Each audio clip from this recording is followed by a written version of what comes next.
Hello friends, power plant with Rahul में आपका स्वागत है।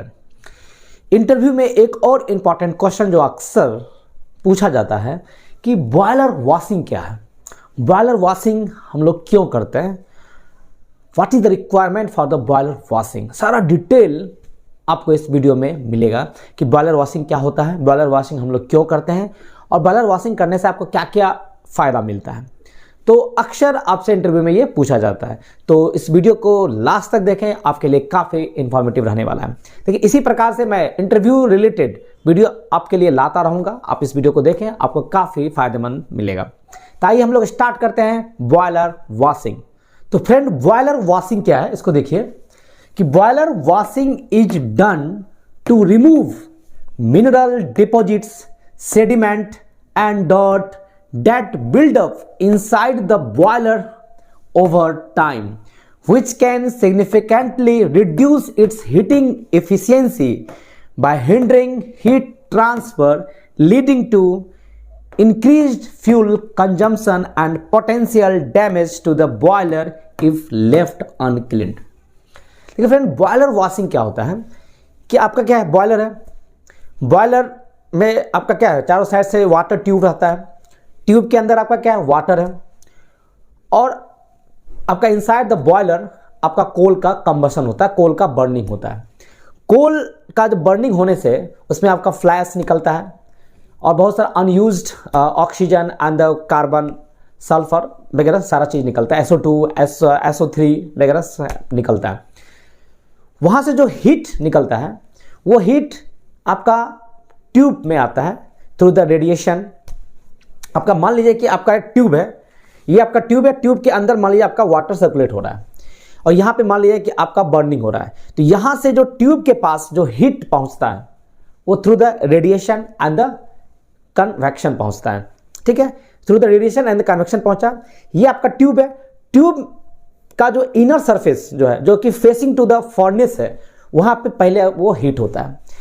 वहाँ से ट्यूब का कुछ थिकनेस होता है, ट्यूब के थिकनेस से जो आउटर सरफेस से हीट जो इनर सरफेस पर पहुंचता है through the conduction, conduction mode of heat transfer होता है। वह आपका धीरे धीरे आउटर सरफेस से इनर सरफेस के पास पहुंचता है। फिर आपका इनर सरफेस किसके कांटेक्ट में, वाटर के कांटेक्ट में है। वहां से इनर सरफेस से आपका वाटर में जो हीट ट्रांसफर होता है वो थ्रू द कन्वेक्शन होता है। और इस तरह से जो आप कोल का बर्निंग करते हैं through the radiation, convection and the conduction mode of heat transfer से वाटर के पास हीट पहुंचता है और वाटर स्टीम में कन्वर्ट होता है। ये सिंपल फंडा है।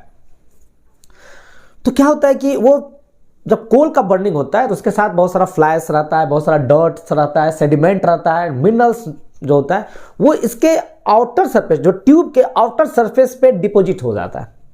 ट्यूब के वाटर सरफेस में क्या होता है, डिपोजिट हो जाता है। और डिपोजिट होने से क्या होता है, आपका प्रॉपर हीट ट्रांसफर नहीं होने के लिए देगा।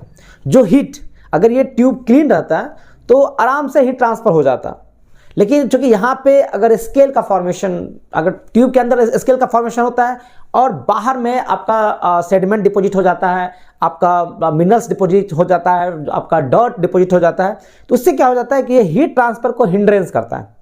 और ये हीट ट्रांसफर हिंड्रेंस होने से आपका प्रॉपर जो होता है वाटर हीट नहीं हो पाता है, वाटर स्टीम में कन्वर्ट नहीं होता है। तो इसलिए क्या होता है कि आपका हीटिंग इफेक्ट आपका रिड्यूस हो जाता है। और हीटिंग इफेक्ट रिड्यूस होने से क्या होता है, आपका फ्यूल कंजम्पशन आपका इंक्रीज हो जाता है, अनबर्न कार्बन आपका ज़्यादा बढ़ जाता है एंड इससे आपका ट्यूब डैमेज हो सकता है।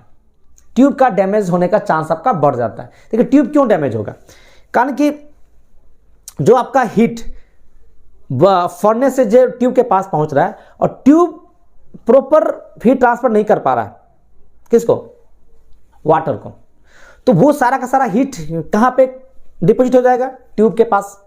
और ट्यूब के पास डिपोजिट होने से क्या होता है कि उसका ओवर हीटिंग हो जाएगा, ओवर हीटिंग होने से उसका ट्यूब लीकेज होने का चांस बढ़ जाता है।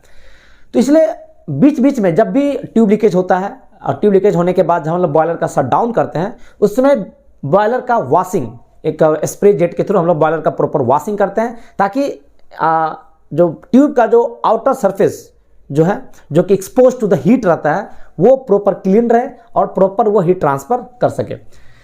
इसलिए हम लोग बॉयलर वॉशिंग करते हैं कि boiler washing is done to remove minerals deposit, sediment and the dirt that build up inside the boiler over the time के साथ डिपोजिट होता रहता है, which can significantly reduce its heating efficiency by hindering heat transfer को रोक देता है। अगर आपका स्केल का फॉर्मेशन हो जाएगा, आपका फ्लैश अगर डिपोजिट हो जाता है, तो अल्टीमेट क्या होता है, फ्लैश आपको हीट को ट्यूब के पास जाने के लिए नहीं देगा, उसका थर्मल कंडक्टिविटी बहुत लो होता है, तो वो हीट ट्रांसफर करने के लिए नहीं देगा।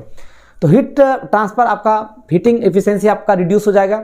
इससे क्या हो जाता है कि आपको स्टीम तो चाहिए, उस स्टीम को बनाने के लिए आपको बहुत ज़्यादा फ्यूल का कंजम्पशन बढ़ जाता है। इससे आपका फ्यूल कॉस्ट बढ़ेगा और आपका एपीसी बढ़ता है and damage to the boiler को भी डैमेज कर सकता है अगर आप उसको अनक्लीन करते हैं। रीजन बिहाइंड बॉयलर वॉशिंग, अगर हम इसको पॉइंट वाइज अगर पढ़ें कि बॉयलर वॉशिंग करने के पीछे क्या क्या आपका रीजन्स है, तो फर्स्ट है आपका स्केल बिल्डअप। स्केल बिल्डअप के कारण हम लोग बॉयलर वॉशिंग करते हैं। देखिए स्केल बिल्डअप क्या होता है, the primary reason behind the boiler washing is the accumulation of the minerals deposit on the outer surface of the water tube, which is often called the scale। जो minerals deposit जो आपका tube में deposit होता है, जिसको हम लोग scale कहते हैं, which क्या करता है, हिंडर करता है हीट ट्रांसफर को, इफेक्टिवली हीट ट्रांसफर को रोक देता है। तो उस स्केल फॉर्मेशन को हटाने के लिए, जो स्केल आपका डिपोजिट हो जाता है उसको हटाना जरूरी होता है, जो कि नहीं तो आपका हीट ट्रांसफर ही नहीं होगा। हीट ट्रांसफर नहीं होगा तो वाटर स्टीम में कन्वर्ट नहीं होगा, और वाटर स्टीम में कन्वर्ट नहीं होगा तो फिर क्या होगा, बॉयलर में डिमांड जाएगा कि मोर फ्यूल का रिक्वायरमेंट होगा और आपका फ्यूल कंजम्पशन बढ़ जाता है। तो इसलिए जो स्केल का फॉर्मेशन होता है उसको हटाने के लिए हम लोग बॉयलर वॉशिंग करते हैं ताकि इफेक्टिवली हीट ट्रांसफर हो सके। फिर सेकेंड पॉइंट है रिड्यूस्ड इफिशियंसी। देखिए boiler efficiency play very very important role in thermal power plant, क्योंकि सबसे ज़्यादा जो आपका फिक्स कॉस्ट जो होता है वो बॉयलर लेता है। बॉयलर का एफिशिएंसी जनरली आपका 85 से 90% तक रहता है मैक्सिमम, क्योंकि बॉयलर में कुछ ना कुछ आपका हीट लॉस होता रहता है। बॉयलर एफिशिएंसी, बॉयलर का हीट रेट पे मैंने एक डिटेल वीडियो बनाया, जो फ्रेंड उस टॉपिक को देखना चाहते हैं तो हमारे चैनल के प्ले लिस्ट हीट रेट पे आप जाइए, प्लांट हीट रेट पे आपको वहाँ पर डिटेल इन्फॉर्मेशन मिल जाएगा। तो बॉयलर में बहुत सारा लॉसेस होता है, तो हम लोग कोशिश ये करते हैं कि बॉयलर एफिशिएंसी ज़्यादा से ज़्यादा आपको अचीव हो, 85-90% तक आपको मिले। तो उस बॉयलर एफिशिएंसी को बढ़ाने के लिए भी हम लोग बॉयलर वॉशिंग करते हैं। देखिए the formation of the scale on the outer surface of the tube, water tube, leads to the decrease in the boiler efficiency. आपका जैसे ही स्केल का फॉर्मेशन होगा तो आपका हीट ट्रांसफर प्रॉपर नहीं करेगा, और हीट ट्रांसफर प्रॉपर नहीं होने से आपका क्या होगा, बॉयलर एफिशिएंसी आपका डिक्रीज हो जाता है। मींस क्या होगा कि more fuel is needed to produce the same amount of the heat. इससे क्या होगा कि आपका same amount of the heat produce करने के लिए आपको तो स्टीम अल्टीमेट चाहिए, वाटर को कन्वर्ट करना है स्टीम में, तो आपको अल्टीमेट स्टीम बनाना है, तो आपको स्टीम बनाने के लिए, same amount of the steam बनाने के लिए more amount of the fuel is required हो जाएगा। इससे क्या होगा, आपका बॉयलर एफिशिएंसी आपका रिड्यूस हो जाता है। तो इसके लिए हम लोग एफिशिएंसी बढ़ाने के लिए हम लोग बॉयलर वॉशिंग बीच बीच में हम लोग करते हैं। जब भी आपका यूनिट शट डाउन होता है, तो जब भी आपको मौका मिले तो बॉयलर वॉशिंग आपको कर देना है, ताकि आपका हीट ट्रांसफर रेट बढ़े और बॉयलर एफिशिएंसी भी आपका इंक्रीज मिले।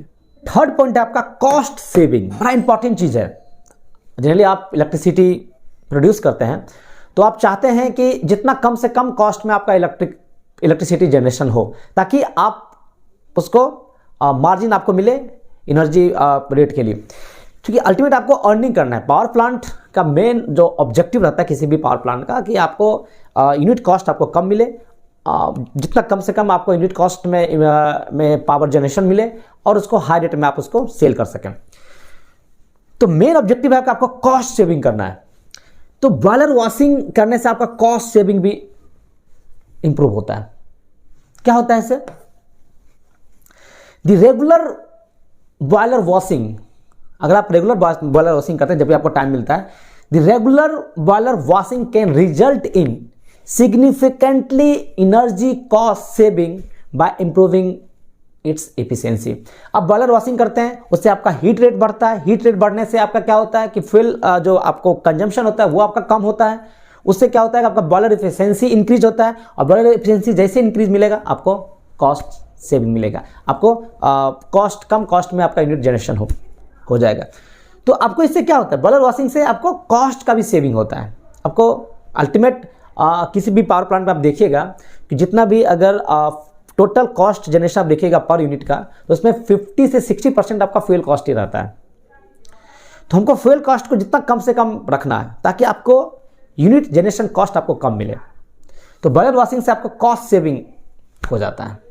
फोर्थ पॉइंट है फ्रेंड्स, प्रिवेंट डैमेज। देखिए, इक्विपमेंट को आप जितना डैमेज से बचाइएगा उतना आपका मेंटेनेंस कॉस्ट कम होगा और यूनिट जनरेशन कॉस्ट आपको कम मिलेगा। तो leaving a boiler uncleaned for a prolonged period can lead to corrosion and potential damage to its internal component। अगर आप बॉयलर वॉशिंग नहीं करते हैं तो आपका हीट ट्रांसफर नहीं होगा। हीट ट्रांसफर नहीं होने से आपका बॉयलर को डैमेज हो सकता है, बॉयलर का पोटेंशियल डैमेज होगा, आपका बॉयलर का corrosion होने का चांस रहेगा और अल्टीमेट आपका बार बार बॉयलर ट्यूब लीकेज होने का आपको चांस रहेगा। तो बॉयलर वॉशिंग आपको रेगुलर करते रहना है कि इससे क्या होगा कि आपका डैमेज होने से बचा सकते हैं। बॉयलर का जो इंटरनल कंपोनेंट्स है आप उसको डैमेज होने से रोक सकते हैं अगर आप बॉयलर वॉशिंग रेगुलर इंटरवल पे आप करते हैं। तो फ्रेंड, अक्सर आपसे बॉयलर वॉशिंग के बारे में पूछा जाता है कि बॉयलर वॉशिंग हम लोग क्यों करते हैं, what is the reason behind the boiler washing. तो आपको एक ओवरऑल एक आइडिया लग गया होगा कि बॉयलर वॉशिंग करने से आपको क्या फ़ायदा मिलता है एंड क्या रीजन है बॉयलर वॉशिंग करने का। तो होप है कि वीडियो आपको बहुत पसंद आया होगा और वीडियो अगर पसंद आया हो तो लाइक, सब्सक्राइब और शेयर करना ना भूलें।